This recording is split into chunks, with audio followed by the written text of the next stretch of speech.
जय माता दी। ओम नमो नारायण। आज हम कार्तिक मास की जो शुक्ल पक्ष की एकादशी है, जिसे प्रबोधनी एकादशी भी कहा जाता है, जिसे देव उठनी एकादशी भी कहते हैं, उसके व्रत की कथा व महात्म्य का श्रवण करते हैं, जिसके श्रवण मात्र से भगवान विष्णु हमें अपनी विशेष कृपा प्रदान करते हैं। तो चलो श्रवण करें प्रबोधनी एकादशी के व्रत कथा व महात्म्य। ब्रह्मा जी बोले कि हे मुनि श्रेष्ठ, अब आप पापों को नष्ट करने वाली तथा पुण्य और मुक्ति को देने वाली प्रबोधनी एकादशी का महात्म्य सुनिए। भागीरथी गंगा मनुष्य को तभी तक फल देती है जब तक कि कार्तिक मास की प्रबोधनी एकादशी नहीं आती। तीर्थ, नदी, समुद्र आदि भी तभी तक फल देते हैं जब तक प्रबोधनी एकादशी नहीं आती। कार्तिक शुक्ल पक्ष की प्रबोधनी एकादशी के व्रत का फल 1 सहस्र अश्वमेध यज्ञ और 100 राज सूर्य यज्ञ के बराबर होता है।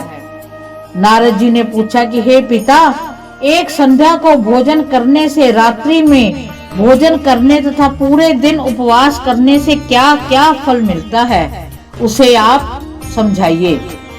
ब्रह्मा जी बोले कि हे नारद, एक संध्या को भोजन करने से 2 जन्म के तथा पूरे दिन उपवास करने से 7 जन्म के समस्त पाप नष्ट हो जाते हैं। जिस वस्तु का त्रिलोक में मिलना दुष्प्राय है, वह वस्तु प्रबोधनी एकादशी के व्रत से मिल जाती है। प्रबोधनी एकादशी के व्रत के प्रभाव से सुमेरु पर्वत के समान महान पाप भी क्षण मात्र में ही नष्ट हो जाते हैं। अनेकों पूर्व जन्म के किए हुए बुरे कर्मों को प्रबोधनी एकादशी का व्रत क्षण भर में नष्ट कर देता है। जो मनुष्य अपने स्वभाव अनुसार इस प्रबोधनी एकादशी का विधि पूर्वक व्रत करते हैं, उन्हें पूर्ण फल प्राप्त होता है। हे मुनीश्वर, जो मनुष्य श्रद्धा पूर्वक थोड़ा भी पुण्य करते हैं, वह उसका पुण्य पर्वत के समान अटल हो जाता है। जो अपने हृदय के अंदर ही ऐसा ध्यान करते हैं कि प्रबोधनी एकादशी का व्रत करूंगा, उसके 100 जन्म के पाप नष्ट हो जाते हैं। जो मनुष्य प्रबोधनी एकादशी की रात्रि जागरण करते हैं, उनकी बीती हुई तथा आने वाली 10 पीढ़ियां विष्णु लोक में जाकर वास करती हैं और नरक में अनेक दुखों को भोगते हुए पितर विष्णु लोक में जाकर सुख भोगते हैं। ब्रह्म हत्या आदि महान पाप भी प्रबोधनी एकादशी के दिन रात्रि को जागरण करने से नष्ट हो जाते हैं। प्रबोधनी एकादशी को रात्रि को जागरण करने का फल अश्वमेध आदि यज्ञों के फल से अधिक होता है। समस्त तीर्थों में जाने तथा गौ स्वर्ण भूमि आदि के दान का फल कार्तिक शुक्ल पक्ष की प्रबोधनी एकादशी के रात्रि के जागरण के फल के बराबर होता है। उसी का जीवन सफल है जिसने प्रबोधनी एकादशी के व्रत के द्वारा अपने कुल को पवित्र किया है। संसार में जितने भी तीर्थ हैं, जितने भी तीर्थों की आशा की जा सकती है, वह प्रबोधनी एकादशी का व्रत करने वाले के घर में रहते हैं। मनुष्य को समस्त कर्मों को त्यागते हुए भगवान की प्रसन्नता के लिए कार्तिक मास की प्रबोधनी एकादशी का व्रत करना चाहिए। जो मनुष्य इस एकादशी के व्रत को करता है, वह धनवान, योगी, तपस्वी, इंद्रियों को जीतने वाला होता है, क्योंकि वह एकादशी भगवान विष्णु की अत्यंत प्रिय है। इसके व्रत के प्रभाव से मनुष्य पुण्य जन्म नहीं लेता है। इस व्रत के प्रभाव से कामिक, वाचिक और मानसिक तीनों प्रकार के पाप नष्ट हो जाते हैं। इस एकादशी के दिन जो मनुष्य भगवान की प्राप्ति के लिए दान, तप, होम, यज्ञ आदि करते हैं, उन्हें अक्षय पुण्य मिलता है। प्रबोधनी एकादशी के दिन भगवान की पूजा करने से बाल, यौवन, वृद्धावस्था के समस्त पाप नष्ट हो जाते हैं। इस एकादशी की रात्रि को जागरण करने का फल सूर्य ग्रहण के समय स्नान करने के फल से सहस्र गुना अधिक होता है। मनुष्य जन्म से लेकर जो पुण्य करता है वह पुण्य प्रबोधनी एकादशी के व्रत के पुण्य के सामने व्यर्थ है। जो मनुष्य प्रबोधनी का व्रत नहीं करते उनके समस्त पुण्य व्यर्थ हो जाते हैं। इसलिए हे नारद, तुमको भी विधि पूर्वक विष्णु भगवान की पूजा करनी चाहिए। जो मनुष्य कार्तिक मास में धर्म परायण होकर अन्य व्यक्तियों का अन्न नहीं खाते उन्हें चांद्रयान व्रत का फल मिलता है। कार्तिक मास में भगवान दान आदि से उतने प्रसन्न नहीं होते जितने की शास्त्रों की कथा सुनने से प्रसन्न होते हैं। कार्तिक मास में जो मनुष्य भगवान की कथा को थोड़ा बहुत पढ़ते हैं या सुनते हैं उन्हें 100 गौ के दान के फल मिलता है।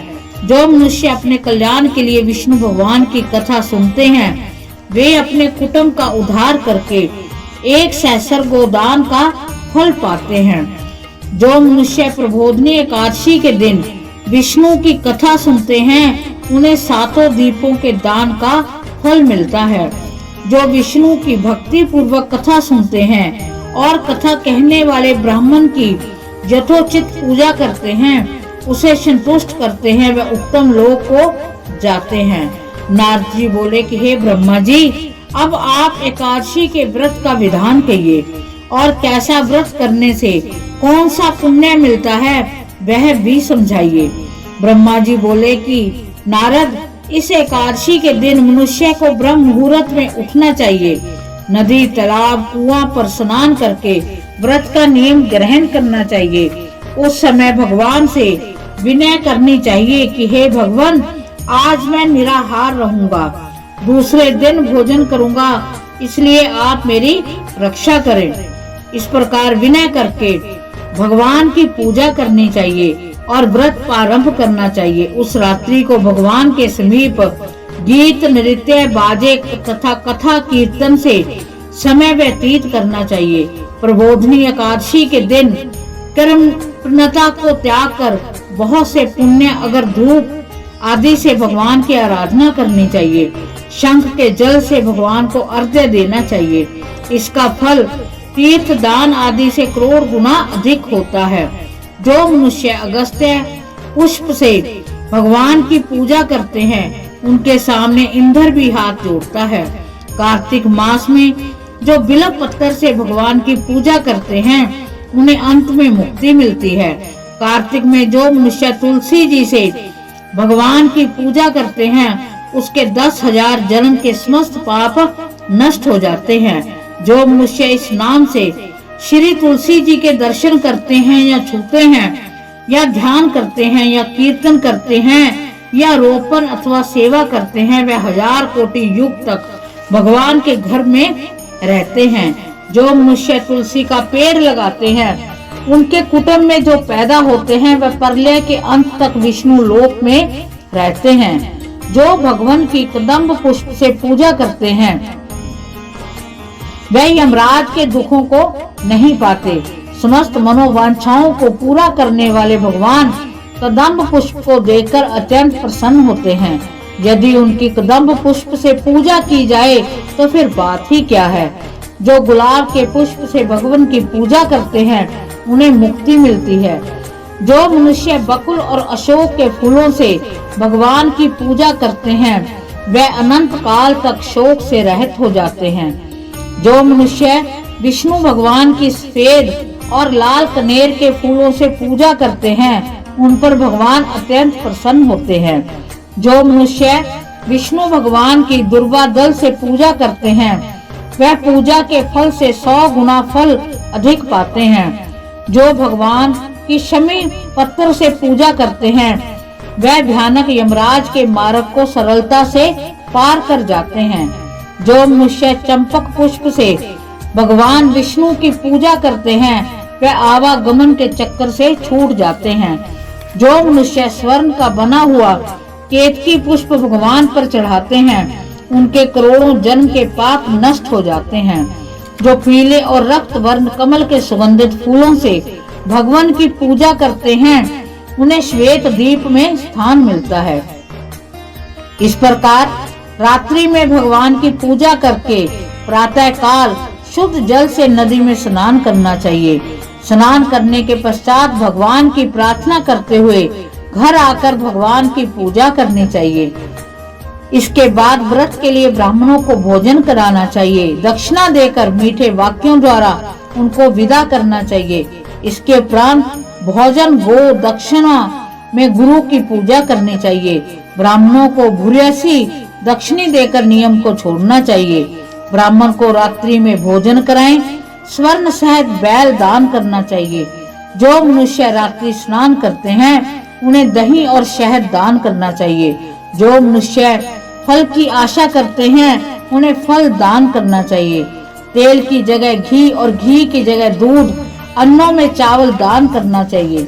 जो मनुष्य इस व्रत में भूमि शयन करते हैं उन्हें सब वस्तुओं सहित शैया दान करना चाहिए। और जो मौन धारण करते हैं उन्हें स्वर्ण सहित तिल दान करना चाहिए। जो मनुष्य कार्तिक मास में उपाहन धारण नहीं करते उन्हें उपाहन दान करना चाहिए।